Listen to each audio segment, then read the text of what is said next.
yapmam. Göresim yapar imadı kitaplarımı farkındasın Yolu pek varısın unuttum ehlisini Unuday ya Men berde bugun sen nerede bugun gelin Yürekten çıkan oğun çağım yadımda hemen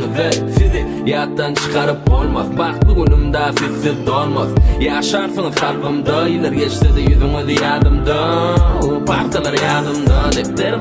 mok yanımda Açan atın alıp beni aradığında Yatlayan tepeler doğdu yer arama Görüşüyle Geceleri yatayla Duşayla Hüküm milyar oturayla Göresim yapar imadı kitaplarımı farkındasın Yoludayken varısın unuttum ehlisini Unuday Göresim yapar imadı farkındasın kılaflasın Yoludayken varısın unuttum ehlisini Diyen ettirip olunu eken vakti geçe bolsana melti Kimisi tijenip urdu baktı Kimisi yemla kavuk berk Kuşan giyilinizi Eden şekillerini övişinizi Sakalana ayırıp murtu yelmemegin Ne gıcadan o iştişimizi Yine yakınır sınıp döş Yakınır çörük döş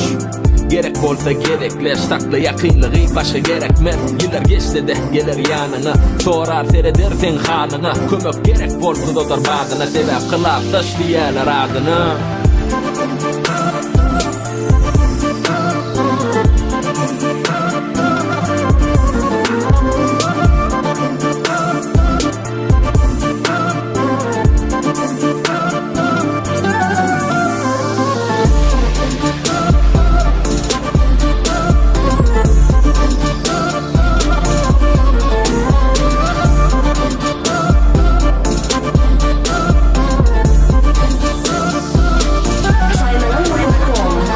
Эксклюзив. Kitaplarımı farkındasın Yoludayken varısın unuttum ehlisini Unuday Göresim yapar imadı